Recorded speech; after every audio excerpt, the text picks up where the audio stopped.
The morning sun scorched the tarmac of Davis-Monthan Air Force Base, painting the rows of A-10 Warthogs in harsh gold. The engines of the legendary tank killers sat silent, yet their presence alone seemed to hum with lethal promise. Crew members bustled about, polishing the fuselage, checking hydraulics, and performing meticulous pre-flight inspections. Sweat soaked their uniforms, and the tension of an endless week of drills clung to them like a second skin. Among them, Frank, the base janitor, pushed a mop bucket across the hangar floor, its wheels squeaking faintly against the concrete. He moved methodically, head down, trying to remain invisible among the disciplined pilots and engineers. Frank had been with the base for nearly 10 years. He had scrubbed floors, polished boots, and cleaned hangars that housed machines that could obliterate anything in their path. He knew their names: A-10 Thunderbolt, Warthog, Tankbuster. He had watched pilots climb into the cockpits with the kind of ease and confidence that only came from years of training. Frank respected them all, but he never imagined he would be one of them. And today, that line between observer and participant was about to blur in the most absurd and terrifying way. Admiral Reynolds leaned against the edge of Hangar 3, a figure of authority that commanded attention without even trying. His uniform was pristine, his medals catching the morning light like tiny stars. He had decades of experience, from carrier operations to tactical air command, and his reputation was both feared and respected. Yet today, a rare mischievous glint flickered in his eyes. "Jones," he called, pointing toward Frank, "you ever flown one of these before?" The question echoed across the hangar. Laughter erupted immediately from the nearby pilots. Jones, or Frank, as everyone knew him outside the corridors of bureaucracy, froze mid-mop. He wasn't sure whether he should laugh or apologize for standing there in the wrong place at the wrong time. "Sir, no, sir," Frank stammered, his voice cracking slightly. The mop handle felt suddenly heavy in his hands. I just sweep floors." The Admiral grinned, the kind of smile that promised trouble. "Well, I think it's high time you got a bit of air under your wings, don't you? Why don't you take her up, just for fun?" The words hung in the air like a thunderclap. The hangar fell silent. Even the distant hum of air conditioning seemed to pause. Pilots exchanged incredulous glances, some mouths agape. Engineers shifted nervously. The thought of a janitor in a $20 million aircraft capable of pulverizing tanks was laughable and terrifying. Frank blinked, unsure if he had heard correctly. "Just fly it?" he asked, voice barely above a whisper. Reynolds' grin widened. "Sure, how hard can it be?" The words dripped with irony, but Frank couldn't tell if it was encouragement or a setup for disaster. The mop bucket clanged against the floor as he took an involuntary step forward. His heart raced, hammering against his ribcage as though trying to warn him. He had never been in a cockpit, never climbed into a plane designed for combat, never even imagined a day like this. The loomed in front of him, a machine that seemed almost alive. Its fuselage gleamed under the sunlight, every rivet and panel reflecting years of combat legacy. The cockpit canopy was open, inviting yet terrifying, revealing a tangle of levers, dials, and switches that looked like an alien control board. Frank felt the weight of history pressing down on him. The pilots who had flown these machines in deserts, jungles, and foreign skis, whose lives depended on every precise movement, every calculated decision. "Go on, climb up," Reynolds encouraged, clapping his hands together. "Just treat her like a big, angry broomstick." Frank forced a shaky laugh and approached the ladder. Each step felt monumental. His boots clanged against metal rungs as he climbed higher, the tarmac below suddenly far away. Sweat stung his eyes and his hands trembled uncontrollably. He reached the cockpit, sat down, and tentatively touched the controls. They were cold and unyielding under his fingers. The throttle, joystick, ejection handle, it all seemed like a complex puzzle, one mistake away from catastrophe. "Everything okay down there?" Reynolds called, watching intently. "Yes, I think so," Frank replied, though his voice betrayed the storm inside him. The mop and floor scrub seemed a lifetime ago. Now he was facing an aircraft designed to destroy armored columns, and the responsibility was entirely his, even if he wasn't meant to take it seriously. The engineers gathered, whispering among themselves. Is he really going to? That's impossible. Somebody should stop him. Yet no one moved. The humor of the situation collided with the terrifying potential for disaster. Everyone waited, caught between disbelief and morbid curiosity. Frank's mind raced. He remembered fragments of conversation he had overheard: lift, throttle, rudder, yaw. He wasn't a pilot, he was a janitor. And yet some strange, primal instinct surged within him. He had watched, observed, and learned in silent hours while cleaning hangars. Maybe, just maybe, he could do this. The engines ignited with a deafening roar, shaking the hangar walls. The ground rumbled beneath his feet as the aircraft's power surged. Frank gripped the joystick, feeling vibrations ripple through his body. The A-10 was impatient, eager, like a living creature sensing fear and courage in equal measure. His stomach turned over. Could he really lift off? Could he control this beast? Admiral Reynolds watched, a mixture of amusement and apprehension twisting his face. "Let's see what happens," he muttered, almost to himself. The other crew members held their breath, unable to look away. It was a spectacle no one could have predicted. A janitor facing one of the deadliest aircraft in the world, poised on the edge of impossibility. Frank took a deep breath, his fingers brushing over the controls. The world seemed to narrow to the cockpit canopy, the metal of the plane, and the sky beyond. One step, one throttle push, one decision. Then the impossible would either come alive or end in disaster. As he pushed the throttle forward, the engines roared, the plane shuddered, and the desert air rippled like a warning. The runway stretched ahead, a strip of concrete that would either carry him into legend or catastrophe. His heart pounded so hard he could hear it over the roar of the engines. The mop, the hangar floor, the years of silent observation, all of it culminated in this heartbeat. Would a man who had never flown a plane survive the next few moments? Could he even keep the A-10 on the runway? Or was the Admiral's joke about to turn into a real-life disaster? Frank's palms were slick with sweat as he gripped the joystick. The roar of the A-10's engines filled the cockpit, vibrating through his bones, each pulse a reminder that this was no ordinary machine. He had cleaned hangars for years, polished floors until they shone, and admired pilots from afar, but never had he imagined being the one in command of a flying tank. The controls beneath his hands were cold, alien, yet responsive. Every lever, every switch seemed to demand respect, precision, and instinct, three things he wasn't sure he possessed. Below, Admiral Reynolds and the assembled crew watched with bated breath. Pilots whispered under their breath, "He can't, there's no way." Engineers furrowed their brows, calculating odds that Frank had no chance. The A-10, capable of carrying tons of armament, rolling over in the sky at high speeds, now sat on the runway with a janitor in the cockpit. The absurdity was breathtaking. Yet somehow, Frank remained seated, determined. "Throttle up slowly, slowly," he muttered to himself, as if the plane would listen to whispered words. He eased the lever forward, the engine screaming in response, vibrating through the canopy like a living heartbeat. The plane shuddered, then surged forward, tires squealing against the asphalt. A fine cloud of dust kicked up around the wheels. Frank's stomach lurched, his heart hammering, but a strange calm settled in his chest. He had never flown, yet he felt awake. The runway seemed impossibly long, the tarmac stretching into a ribbon of gray beneath the desert sun.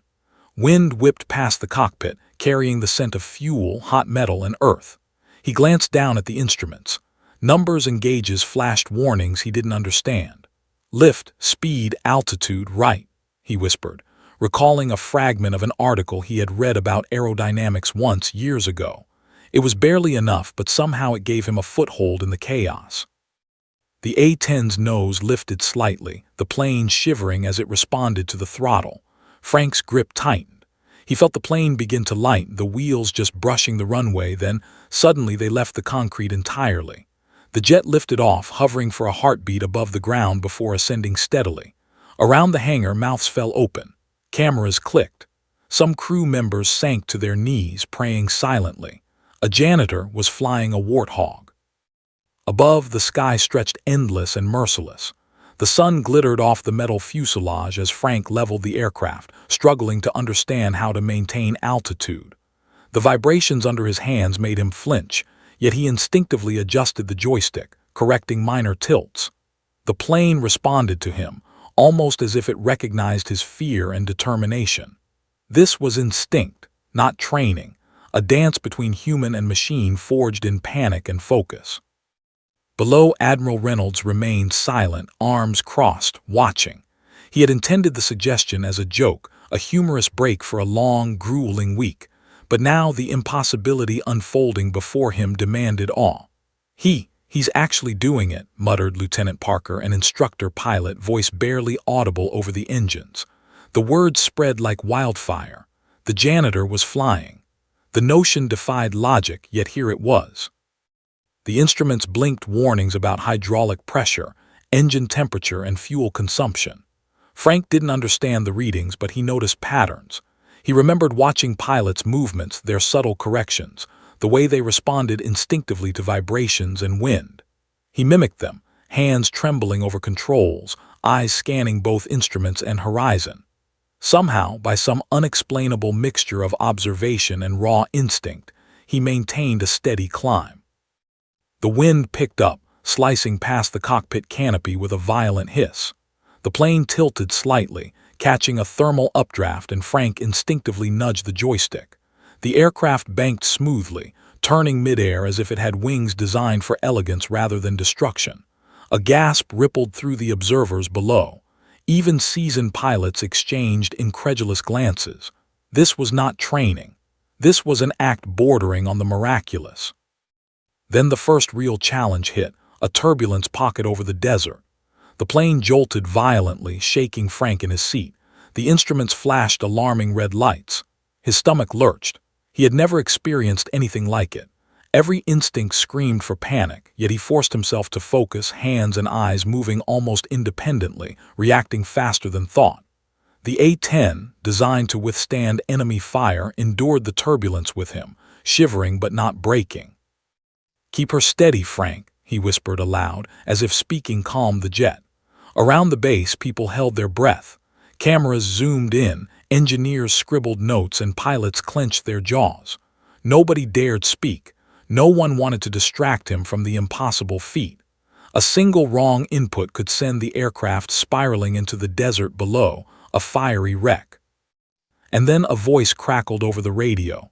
"Frank, this is Reynolds. You're doing great. Just stay calm. Don't panic. Watch your instruments. You can do this." The voice grounded him. He swallowed hard, tightened his grip, and nodded, even though no one could see him. The plane responded to tiny adjustments in his hands, each correction saving them from disaster. He was flying. Somehow, a janitor was flying one of the most formidable aircraft in the U.S. arsenal. The horizon stretched endlessly ahead, the desert plain sprawling like a living canvas. The roar of the engines drowned out everything else, his fear, his disbelief, even the laughter and jeers from the hangar below. And yet he couldn't shake the tiny tremor of doubt creeping in. The A-10's power was intoxicating, but it was also lethal. One wrong move, one overcorrection, and the plane could easily flip, spin, or crash. Suddenly, an alarm beeped insistently. Frank's eyes darted to the panel, fuel levels dangerously low. His stomach sank. He hadn't even thought about fuel. Every pilot's worst nightmare flashed in his mind, running out over the desert.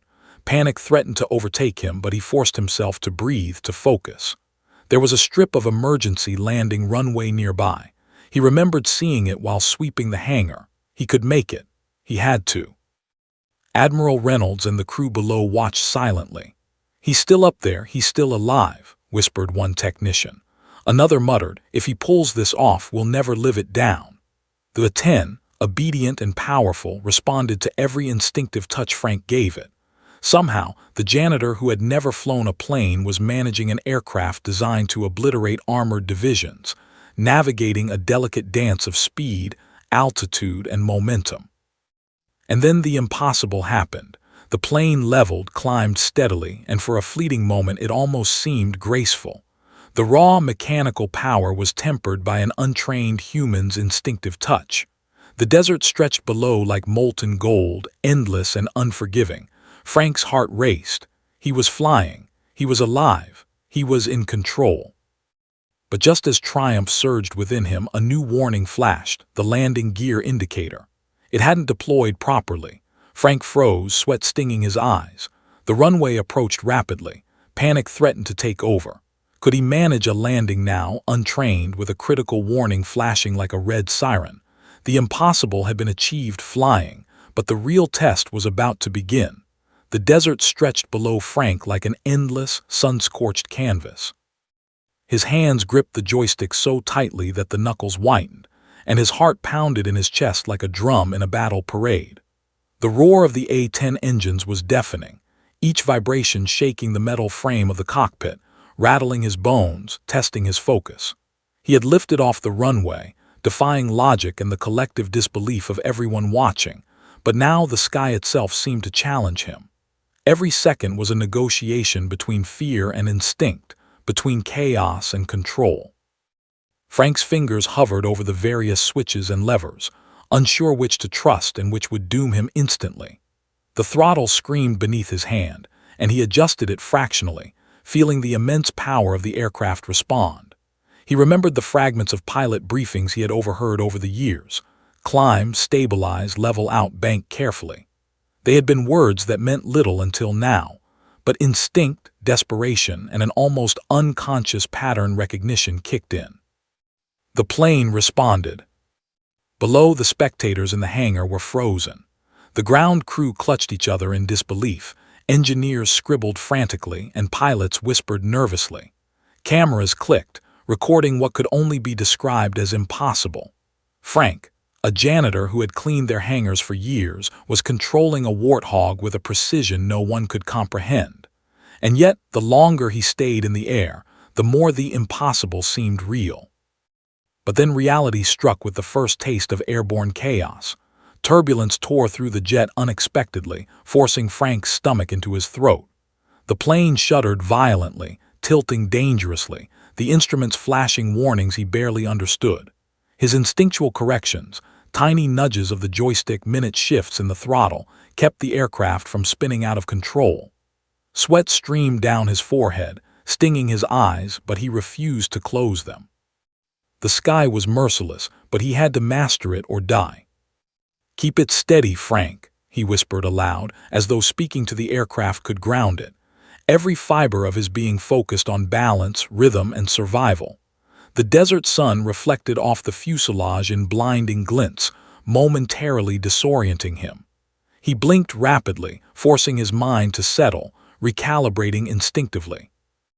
The A-10 groaned under the stress, yet its mighty frame held firm, responding to the hesitant but deliberate commands of a man who had never even fastened a pilot harness until moments ago.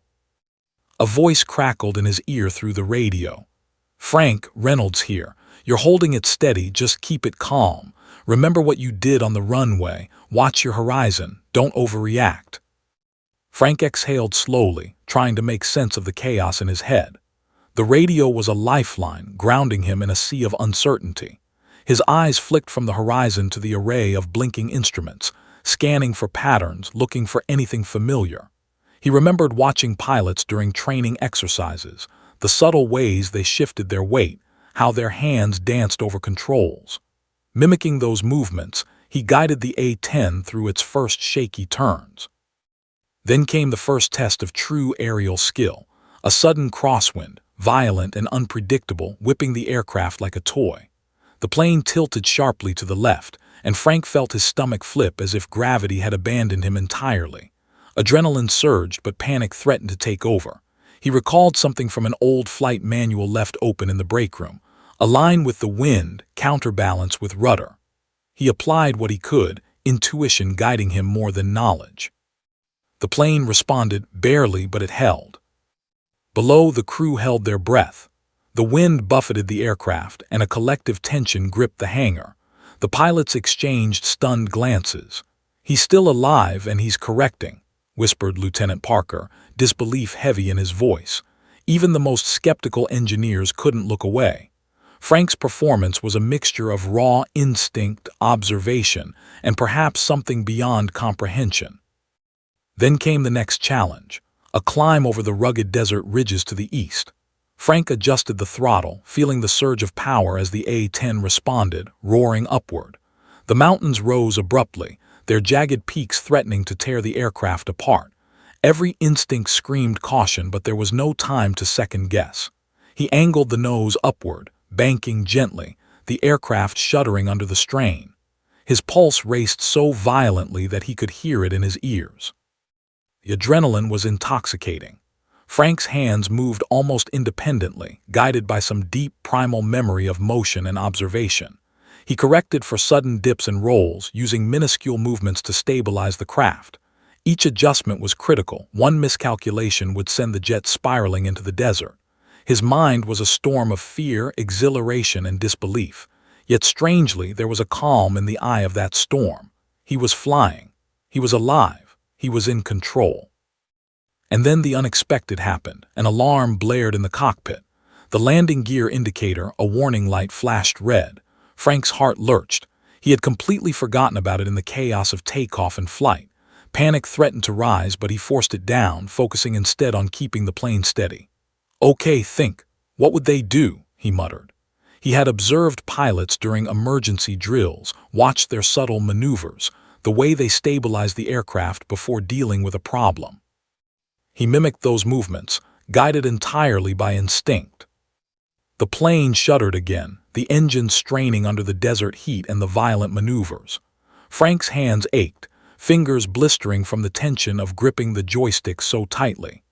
Sweat streamed down his face, stinging his eyes.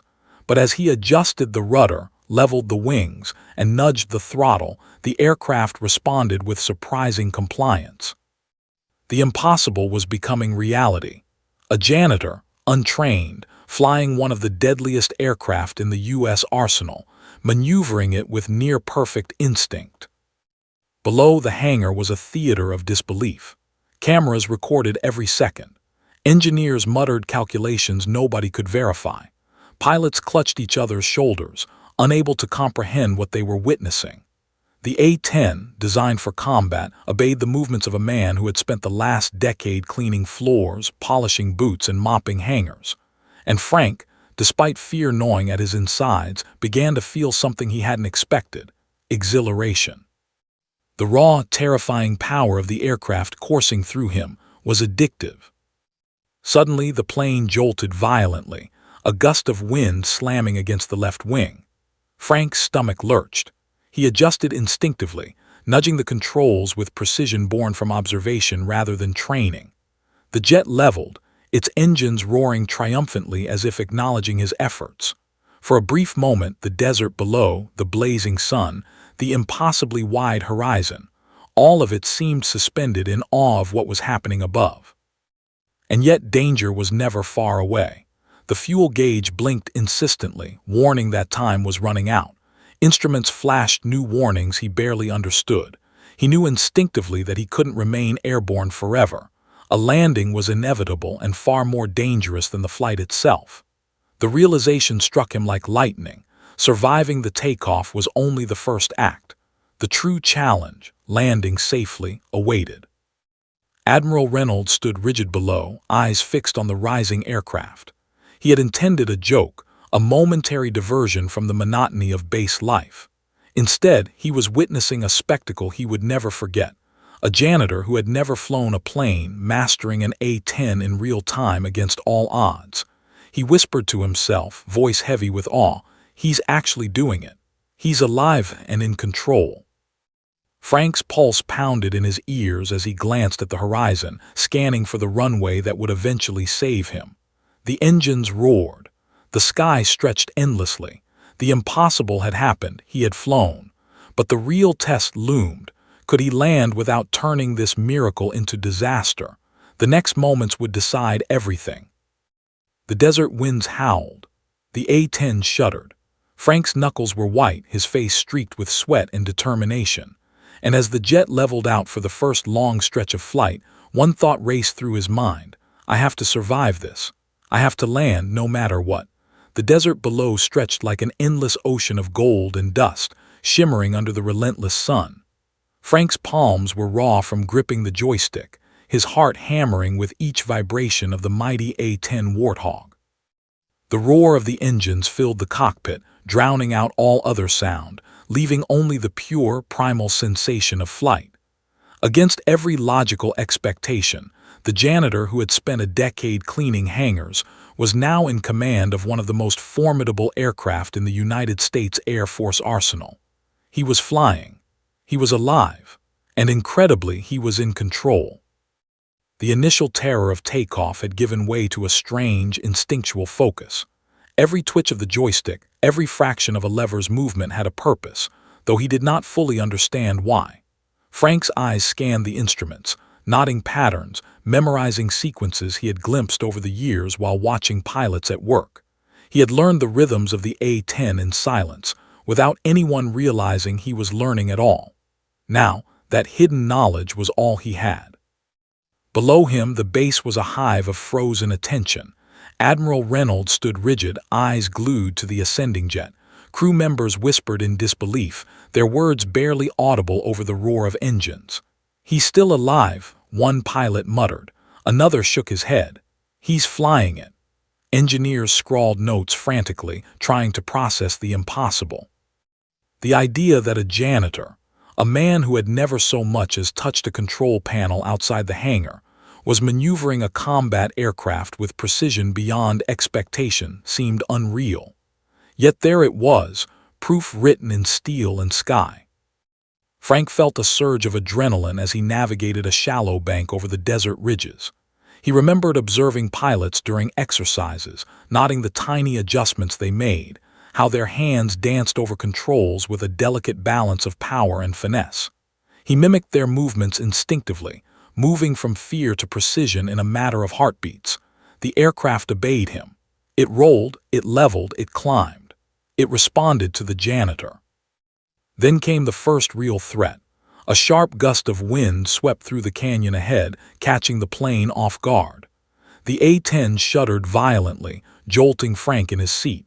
Instruments flashed alarms he did not recognize. The plane tilted sharply to the left, and for a moment his stomach lurched as though gravity itself had betrayed him. Panic bubbled beneath the surface, but he forced it down, recalling the smallest observations he had made from the hangar floor. Steady hands, calm mind, subtle corrections. "Stay calm, breathe," Frank muttered aloud, as if the words themselves could anchor him. He nudged the joystick, adjusted the throttle slightly, and the plane responded, resisting the gust and stabilizing. His heart raced, but an odd confidence began to bloom. The impossible was no longer impossible. He was navigating a living beast of steel and fire with nothing but instinct and courage. The next challenge appeared almost immediately. A scheduled training simulation had begun. Enemy drones, unmanned, high-speed targets buzzed the base, and the warning systems on the A-10 lit up like a Christmas tree.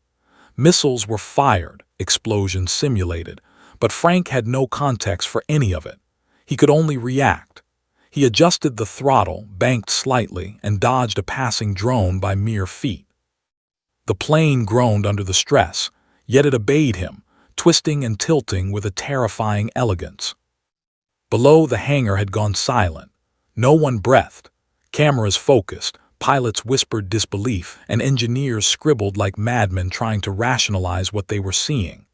This was no training exercise for Frank. He didn't know the rules, the protocols, or the maneuvers. He was simply reacting, observing, and surviving. And somehow, by some unexplainable combination of instinct and observation, he was succeeding. The adrenaline surged, coursing through every nerve in his body. His fingers moved almost independently, adjusting the joystick in tiny, precise movements. The aircraft obeyed, responding as if it recognized the sheer determination behind the commands. Frank had never experienced anything like this.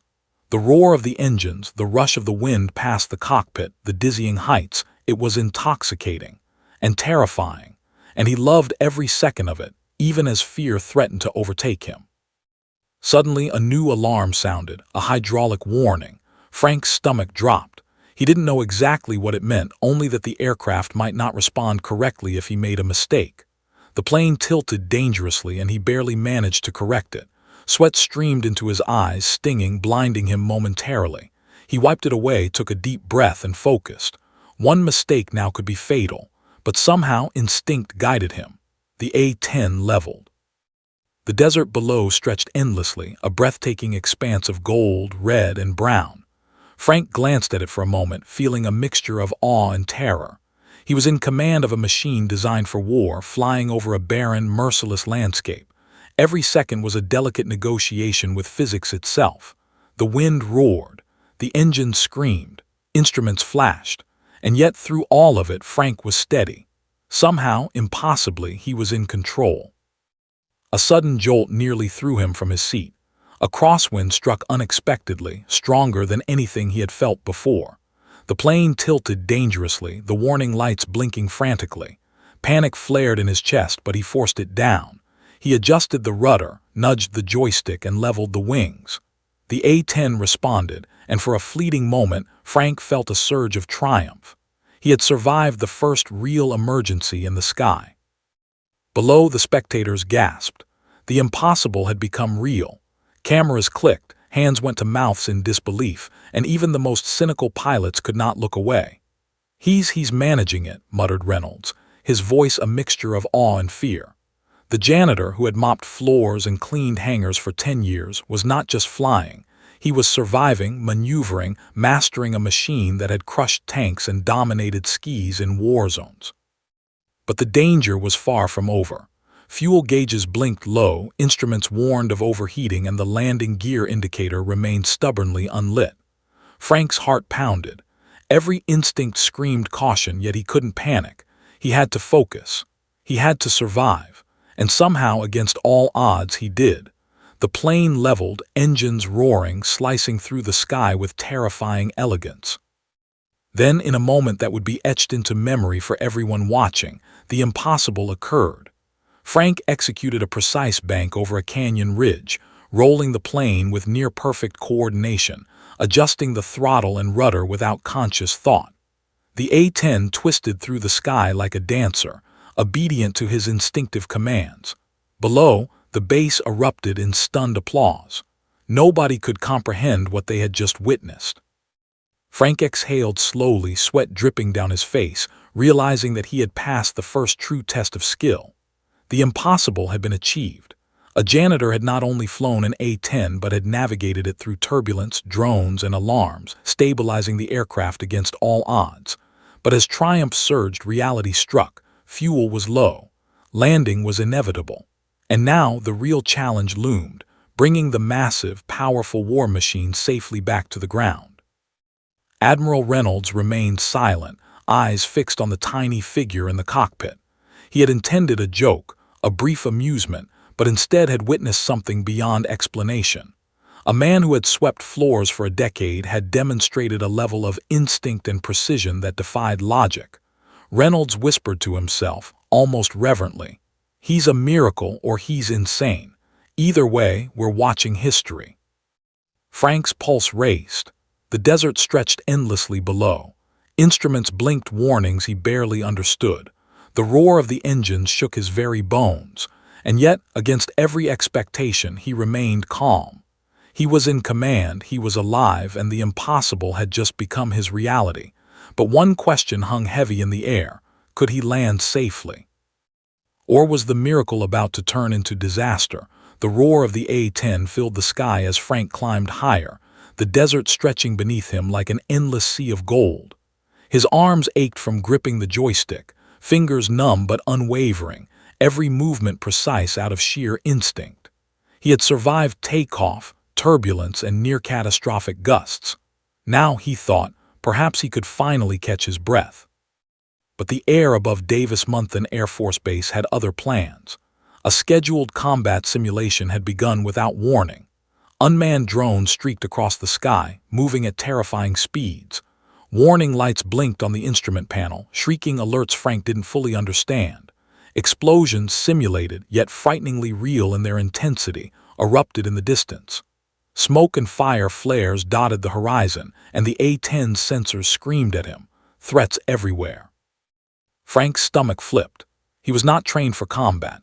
He had never flown in a situation even remotely resembling warfare. Yet instinct, honed through years of observation and a touch of desperate courage, guided his hands.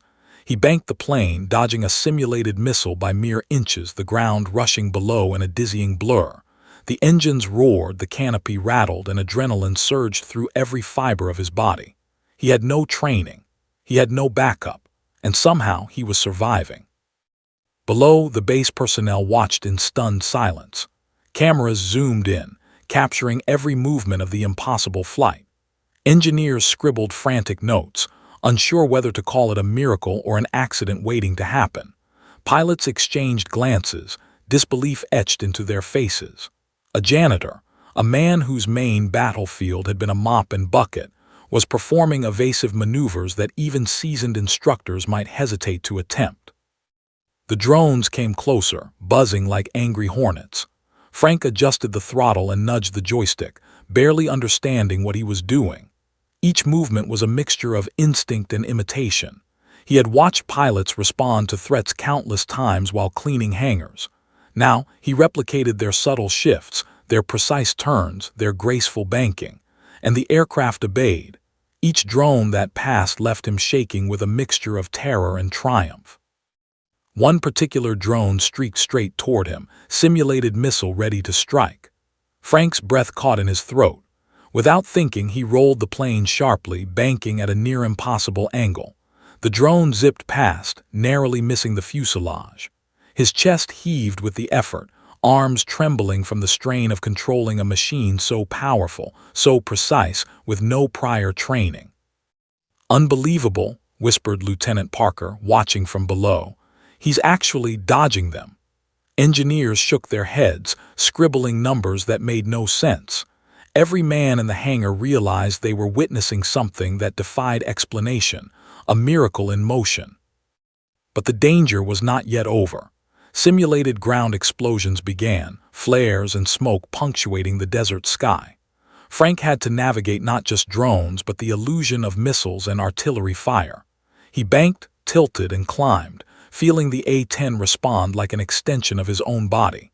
His mind was a whirlwind of instinctual calculations: speed, altitude, distance, wind. He was no longer a janitor. He was a pilot, though one forged entirely in crisis and raw observation. A sudden alert shrieked in the cockpit.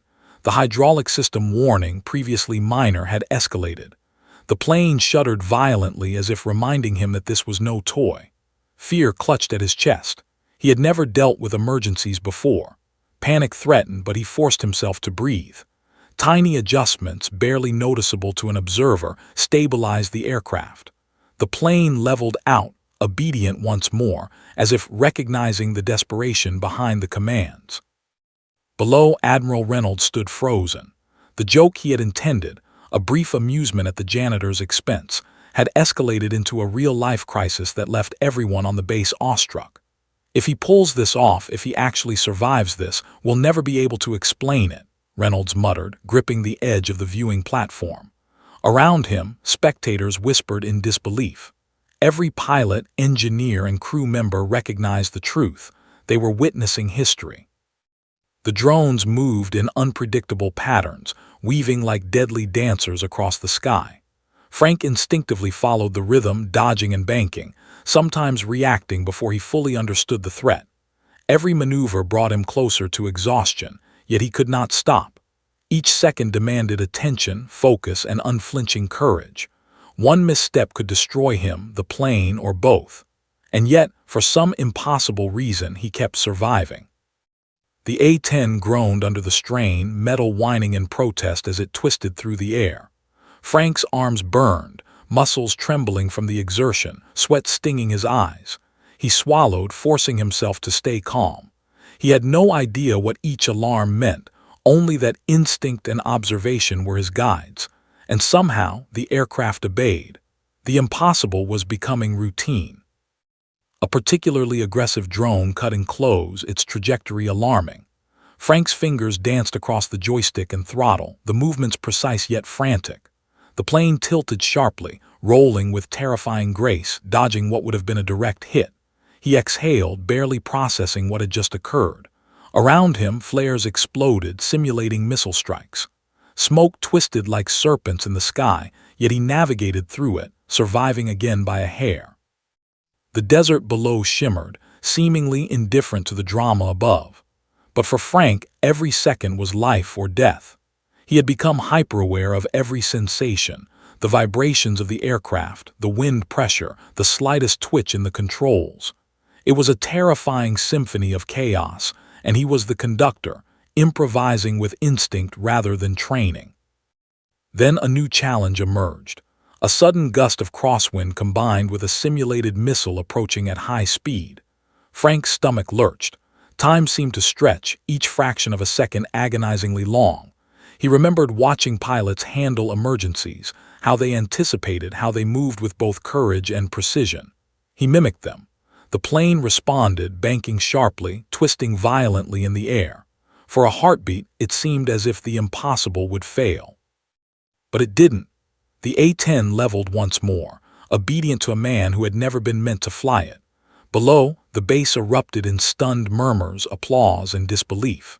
Cameras clicked, capturing every miraculous maneuver. Engineers scribbled notes that would defy logic, while pilots stared at one another in astonishment. The Janitor had not only survived but maneuvered the aircraft with precision that few trained pilots could match. And yet Frank knew the real test was still ahead. Landing. Fuel levels were dropping. Hydraulic warnings persisted. The landing gear had yet to be deployed. The next moments would determine whether this miraculous flight would end in triumph or disaster. Every instinct, every lesson he had absorbed over years of observation would now be put to the ultimate test. Adrenaline surged through Frank's veins as he continued to navigate the chaotic simulation.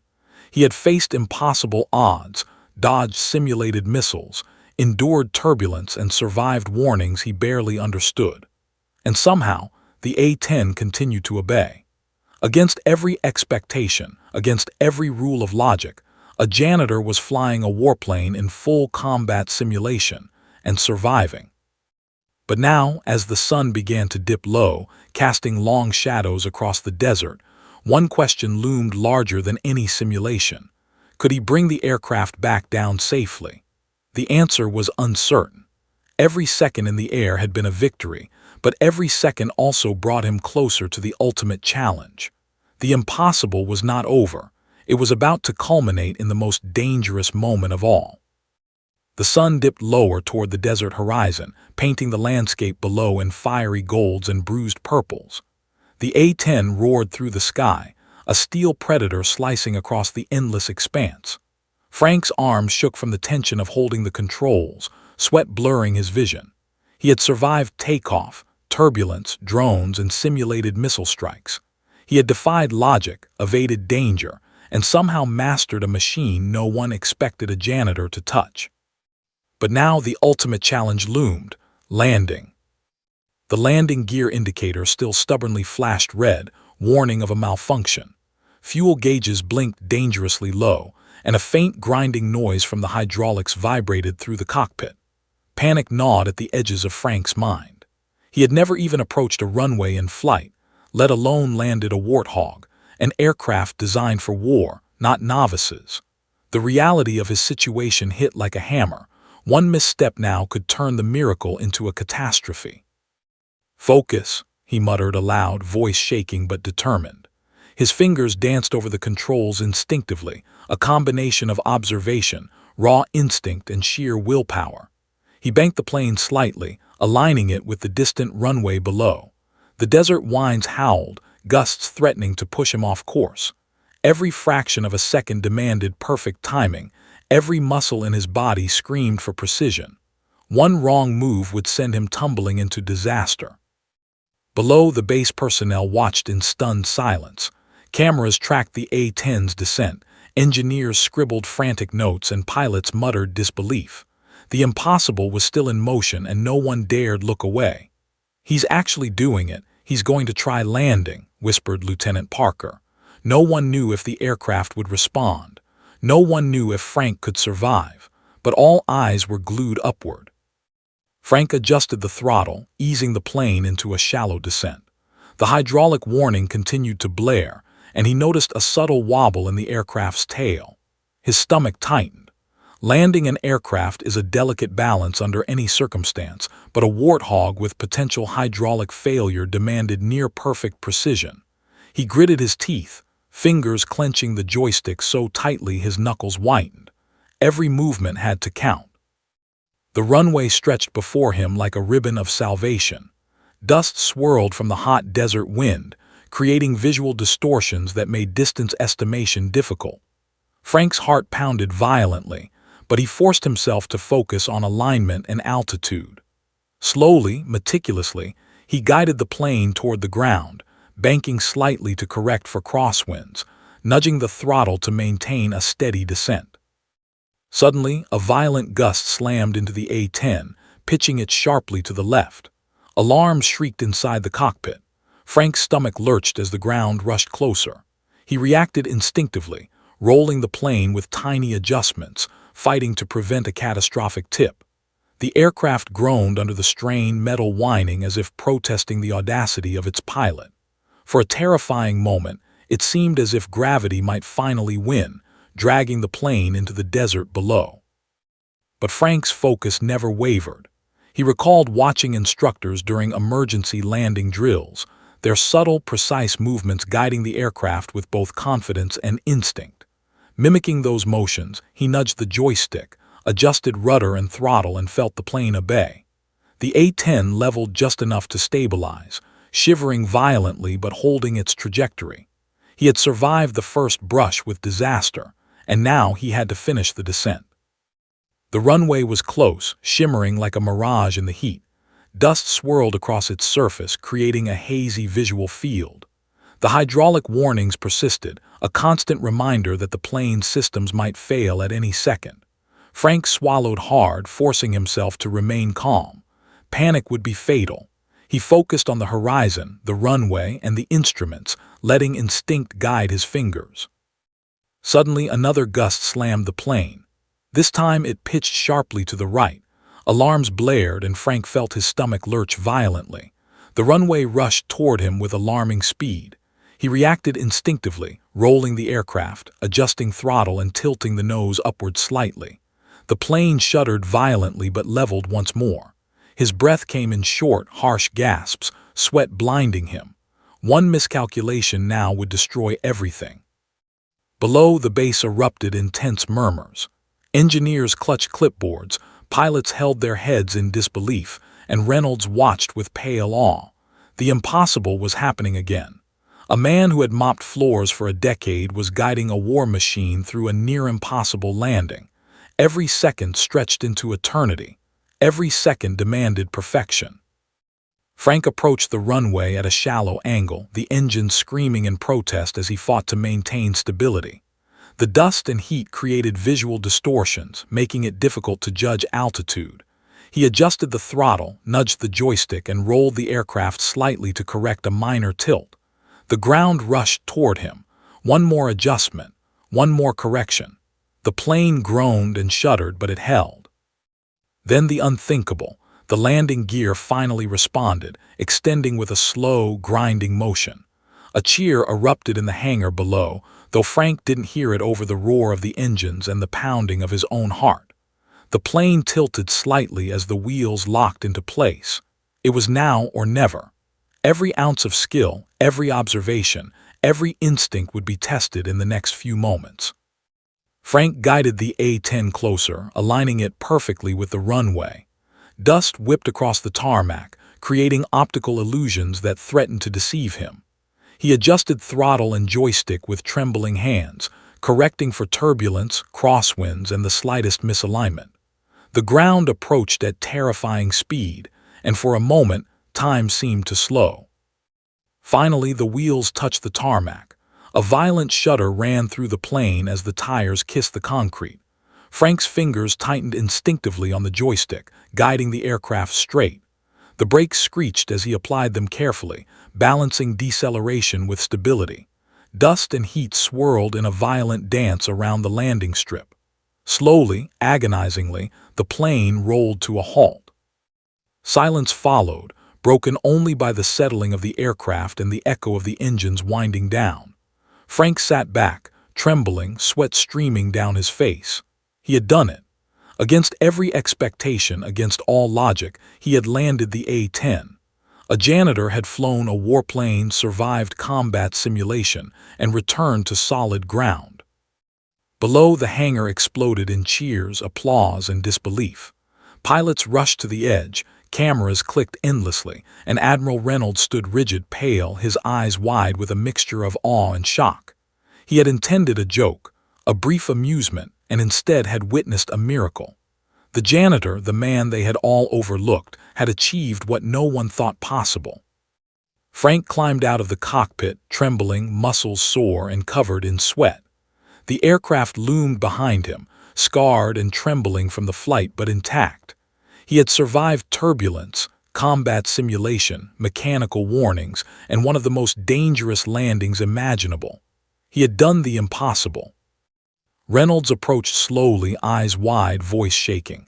"Frank, I didn't think it was possible. You actually did it." He extended a hand, trembling slightly. Frank took it, still trying to process what had happened.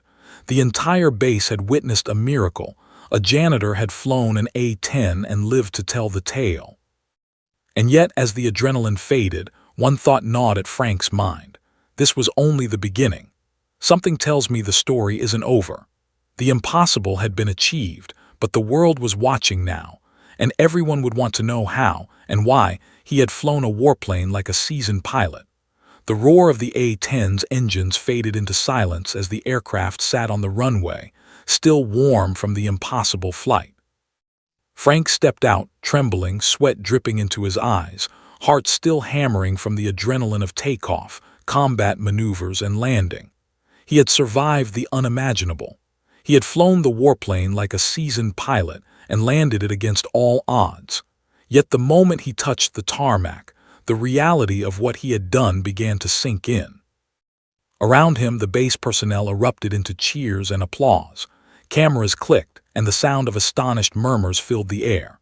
Pilots approached him cautiously, a mixture of disbelief and admiration in their eyes. Engineers scribbled notes furiously, still trying to comprehend what they had witnessed. The hangar, once filled with skepticism, now radiated awe. Frank, the janitor, the man who had spent years mopping floors, was no longer just a civilian worker. He was a phenomenon, a living anomaly. Admiral Reynolds approached, his face pale but glowing with a mixture of relief and amazement. "Frank, I don't even know how to begin," he said, voice catching. "You've done what no one thought possible. You've flown and landed an A-10 without training and survived." His hands shook slightly as he extended them. Frank accepted the handshake, still trying to comprehend the enormity of the moment. Yet even as applause rang out, a shadow of concern crept in. Military protocol, strict and unyielding, could not ignore this breach of procedure. Frank had been in control of a combat aircraft without authorization, without certification, and had risked lives, including his own. Eyes followed him with suspicion as much as admiration. Whispers ran through the crowd. "He's a hero, but what about regulations?" Media, already tipped off by on-site cameras, began arriving. Reporters jostled for position, microphones thrust toward him. Frank, still trembling from the flight, stammered as he tried to answer questions. I tried to stay calm and follow what I'd seen pilots do," he admitted, voice barely audible over the buzz of excitement. I never imagined." His words trailed off. He couldn't find a way to explain the instinctual decisions that had carried him through the sky. Cameras captured every angle.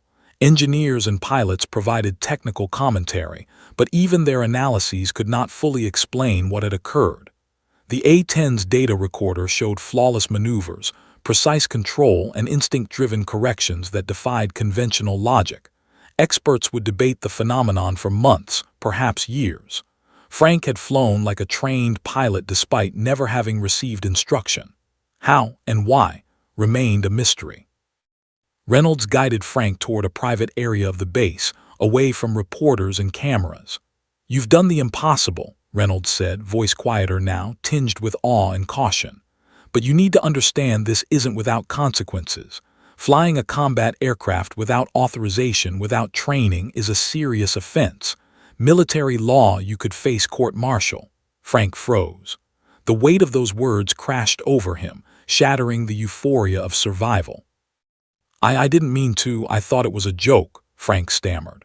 His mind replayed every moment of takeoff, every banked turn, every emergency maneuver. He had flown because instinct and necessity guided him, not defiance. Yet the rules didn't consider intent, they considered action. And his action, however miraculous, had violated protocol in ways he didn't fully understand. Reynolds sighed, rubbing his temples. "Intentions aside, the fact remains, you piloted a warplane. People are calling this a miracle, others are calling it reckless. Either way, you've changed something. You've shown something extraordinary, but now we have to navigate the fallout." Meanwhile, the media descended. News helicopters circled overhead. Social media exploded with clips of Frank's flight, the impossible landing, and the reactions from the base. Hashtags trended instantly: Janitor pilot, A-10 miracle, desert hero. The world watched, rapt, debating, marveling, questioning. Frank, once invisible, was suddenly thrust into the global spotlight. People called him a hero, others called him reckless, and he could not yet decide which label fit. Inside the base, pilots and engineers approached cautiously. "I've never seen anything like it," said Lieutenant Parker, voice low. "You didn't just fly, you controlled that jet like it was an extension of your body." "How?" Frank shrugged, exhausted. "I don't know," he admitted. "I just tried to stay calm, to copy what I'd seen, to survive." His words seemed inadequate. Even he couldn't explain how it had happened. Then came the inquiry. Senior officers convened to assess the situation, reviewing flight data, eyewitness accounts, and video footage. Protocol demanded accountability, but the data told a story of perfection under pressure. The A-10 had executed complex maneuvers flawlessly, survived emergencies, and landed safely. It was unprecedented. They debated whether Frank should face punishment, or whether his instinctive genius warranted recognition. Frank sat quietly during the discussions, shoulders hunched, exhausted, and still processing the surreal experience. He had gone from janitor to pilot to potential hero in a matter of hours, yet the weight of the military's scrutiny pressed down. He was aware that the applause outside could easily turn into questioning, investigation, and perhaps censure. Every second of indecision inside him mirrored the uncertainty surrounding his future. Reynolds finally spoke.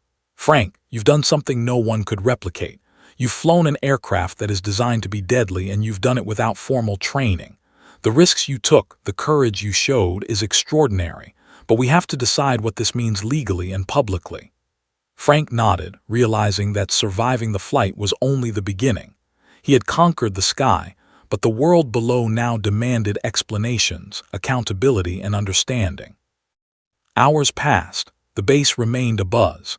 Engineers examined the aircraft for damage. Pilots recounted every maneuver, still incredulous. Media outlets broadcast the story live. Frank remained in a quiet room, reflecting. He remembered the roar of the engines, the vibration through his bones, the terror and exhilaration. He had flown not because of skill, not because of training, but because of instinct and courage.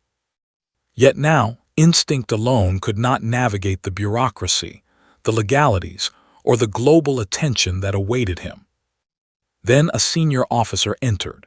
"Mr. Frank, the world knows your name now. Publicly, you are a hero. Privately, we need to assess the consequences. The decision will be difficult, but know this: what you did today will not be forgotten." Frank nodded silently, the weight of history settling on his shoulders. He had survived the impossible, but the story was far from over. The world had watched him fly, and now it demanded answers. Later, Frank returned to the hangar. Pilots clapped him on the back, engineers smiled in disbelief, and even the toughest instructors nodded with reluctant admiration. For a moment, the magnitude of his achievement registered fully. He had touched the sky, controlled a war machine, survived chaos, and returned safely. Yet amid the celebration, a quiet tension lingered. Recognition was one thing, but the scrutiny, the legal implications, and the endless questions were only beginning. Frank stood by the A-10, hand resting on its cold metal fuselage. He remembered the cockpit, the roar of the engines, the feel of the controls. He had conquered fear and impossibility. But now the real world waited. Questions from authorities, curiosity from the media, awe and disbelief from millions across the globe. The flight was over, but the journey, the reckoning, was just beginning. He took a deep breath, trying to steady himself. He had survived every challenge in the sky. Now he would face the challenges on the ground. And as the sun set behind the desert mountains, casting long shadows across the runway, one thing was certain: Frank's life, and the world's perception of possibility, would never be the same again. The desert was quiet now, the heat of the day giving way to a cool evening. The A-10 rested on the tarmac, massive and imposing, yet somehow subdued after the impossible flight it had endured. Frank stood beside it, muscles aching, heart still hammering, sweat crusted on his forehead and mind reeling from what had happened. He had flown the unthinkable, survived chaos, and landed the war machine safely. But now the world was watching, and the consequences were about to unfold. Inside the hangar, cameras and reporters crowded every corner. The media frenzy was relentless. Social media had already dubbed him the Janitor pilot. News channels replayed clips of his miraculous flight, and hashtags trended worldwide. People were fascinated, outraged, inspired, and skeptical all at once. Millions wanted to know, how had a man who spent years cleaning floors flown and landed one of the deadliest aircraft ever made? Frank tried to explain, but words felt inadequate. I just did what I thought I had to," he said to a reporter, voice shaking. "I stayed calm. I followed what I had observed over the years. That's all I can say." Cameras zoomed in, capturing the earnest fear, exhaustion, and humility on his face. His explanation made little sense to most, yet it only added to the awe surrounding his achievement. Meanwhile, military authorities convened behind closed doors. Frank's flight had been an unprecedented breach of protocol, yet it had also showcased extraordinary instinct, courage, and composure. Legal experts debated what action, if any, could or should be taken. Could they punish a man for surviving? Could they deny the world the story of a hero? The decision was agonizing, and tension crackled through the base. Admiral Reynolds approached Frank again, this time with a measured seriousness. "Frank, you've done something no one could have imagined. You've demonstrated courage, skill, and composure under pressure, but we have to discuss what this means officially." Frank's stomach tightened. He had survived every imaginable hazard in the air, but now he faced the scrutiny of military law and the expectations of a world that had labeled him a hero. Hours later, the briefing concluded. Frank had faced questions, assessments, and endless discussions about the legality and implications of his flight. But instead of reprimand, something extraordinary occurred. The panel unanimously recommended recognition rather than punishment. His actions were deemed miraculous, inspiring, and historically significant. The decision would later become a story of heroism against all odds. Frank was called back to the runway. Crowds of personnel, pilots, engineers, and reporters lined the edges. Cameras followed his every step. A hush fell over the spectators. As he approached the aircraft, a sense of surreal calm washed over him. He had survived the impossible, and now he would face the world, not as a janitor, not as a mistake, but as a symbol of courage, instinct, and the extraordinary potential of an ordinary human being. Reynolds stepped forward, the tension of the day finally giving way to something resembling pride. "Frank Reynolds," he said, voice clear and strong, "you have accomplished something that defies logic. You flew, you survived, and you landed an A-10 when no one thought it possible. Today, we recognize not just your courage, but your extraordinary instincts and presence of mind. You are a hero." The words hit Frank like a wave. He felt a mixture of disbelief, relief, and pride. Tears threatened to well in his eyes. For years, he had been invisible, a janitor overlooked, unnoticed. Today, he was the center of history, the focus of admiration and awe. Yet amid the triumph, humility remained. He knew the flight had been guided by instinct, observation, and pure necessity. He had survived, but he had also learned something deeper. That courage often emerges from ordinary lives, in the moments when fear and responsibility collide. As the announcement echoed through the base, cameras clicked, reporters scribbled notes, and social media exploded. Headlines proclaimed the impossible. Janitor flies, hero of the desert. Miracle flight defies military logic. Ordinary man, extraordinary courage. Frank could hardly process it all. The recognition felt surreal, almost too much for a man who had spent his life cleaning floors and polishing boots. Yet it was real. Even the pilots who had doubted him, or at least withheld judgment, now approached with respect. Lieutenant Parker shook his hand firmly. "I don't know how you did it, Frank. I've never seen anything like it. You were born to fly that plane today, even if no one knew it." Engineers nodded in agreement, still analyzing data that would defy explanation for decades. For once, observation, instinct, and courage mattered more than protocol. The press swarmed as Frank prepared to speak publicly. I just tried to survive," he said, voice steady now. "I watched, I learned, and I reacted. I never thought I would fly an A-10. I never thought I would survive. But I did. And I hope it inspires others to believe that ordinary people can do extraordinary things when they have courage, determination, and a willingness to act when it matters most." The words resonated. The public responded with admiration, awe, and disbelief. Frank became a symbol not just of a miraculous flight, but of human potential, the idea that ordinary lives could touch the extraordinary, that courage and instinct could achieve what training and expectation sometimes could not. Inside the base, Reynolds watched with quiet satisfaction. He had intended a joke, a moment of levity. Instead, he had witnessed history. The janitor had flown the impossible, survived, and changed the perception of what a single human being could accomplish. He thought of the lessons learned that day, about courage, observation, instinct, and the resilience of the human spirit. Yet as the day faded and the desert sun sank below the horizon, Frank remained humble. He had faced the impossible, but he knew life would return to its normal rhythm soon. Floors would need mopping, hangars cleaned, and routines maintained. Yet he also knew that something within him had shifted forever. He had touched the edge of what humans are capable of, had survived the impossible, and had left a mark that could never be erased.